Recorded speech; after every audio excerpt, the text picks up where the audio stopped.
let's talk about your great-grandfather. Oh, he was large. He was known as a large man. How large was he? 280 to 350 pounds in the late 19th and early 20th century. Over 6 feet. That's a big man. This is President William Howard Taft. Tell us, what did you actually learn about your great-grandfather, since obviously you never met him? Never met him, and never met my grandfather, Robert Alfonso Taft, who was Senate Majority Leader, Mr. Republican, Mr. Integrity. My grandfather actually had a bigger influence on me as in my formative years. My great-grandfather is coming into focus more, in part because of a book. Books. There's a resurgence in interest in William Howard Taft recently, ranging from the Washington Nationals making him the 5th racing president during the 7th inning stretch at their baseball games, to Doris Kearns Goodwin writing a book about his relationship with Teddy Roosevelt, which is absolutely fascinating. It's an insight into the character of those two men and about the incredible intimacy they developed. The letters they wrote about each other is, my dear Theodore, I've spent the last 3 days thinking of you and how important our friendship is to everything that I'm undertaking to accomplish in my presidency. Just these florid, almost embarrassingly intimate letters, occasioned by the distance and the formality of their communication. The more formal it was, the more intimate it was. But you can never see Obama writing this to Biden. What was the difference back then? Well, I think it was distance and formality. I will just tell you, I'm going to answer your question, but I remember my uncle sent me a bunch of letters that my father had written to and received from his father, Senator Robert Alfonso Taft. And I wanted to write a blog called Your Affectionate Father, because he wrote one letter to his father asking for his father, who was a Senate Majority Leader of the Republicans in the U.S. Senate at the time, to intervene in the visa application of a friend of his, a fellow physicist he had met in Europe. And it was a very tentative, halting, I don't mean to impose, I understand if you couldn't type of letter. And then the response comes back, Office of the Chairman, Senate Finance Committee,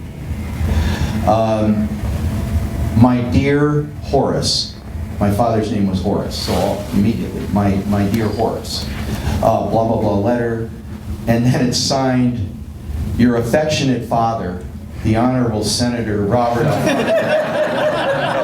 I'm thinking, okay, I didn't get a letter from my father like that, and I know my children don't get letters like that from me. But there was that formality and distance. Somehow it made it safe for men to be closer to each other than they are today. But I will tell you this, my legacy for me. I grew up the son of one of the great American families. Alfonso Taft was Attorney General of the United States, ambassador to several countries. William Howard Taft, not just President of the United States, Governor of the Philippines, Secretary of War under Roosevelt, President, Chief Justice of the U.S. Supreme Court. Incredible. Honestly, put him up against anybody as a public servant. Robert Alfonso Taft, Senate Majority Leader. His son, Robert Taft, Senator from Ohio. His other son, my father, Dean of Yale. His other son, William, Ambassador to Ireland. Their children included a governor from Ohio. And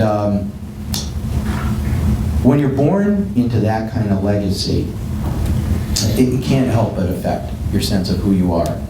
And in my case, there was absolutely an unwritten and accepted rule, wasn't talked about, that you were going to excel and do something meaningful for society. That was your obligation to the legacy. And so it affected my sense of who I am, and it affected my sense of what I was going to do. I wanted my father and my ancestors to be proud of me. When I go up there, I want them to say, you did okay, buddy. you did the legacy well. On the other hand, I didn't have anything to do with that legacy. I was born into the family. And I had my mother's side of the family very different than the Taft, profiles and courage, public service, and it doesn't define who I am. So you have to, I'm proud of my family's legacy, you have to tip my hat to it, give it its due, live up to it, but ultimately you need to live your own life and to be true to who you are. And my real life, one of my issues is I keep getting asked when I'm going to run for political office, because I kind of have the gift of that, and I have my legacy. But I'm not a politician. It's not for me. Jesse Ventura in Minnesota.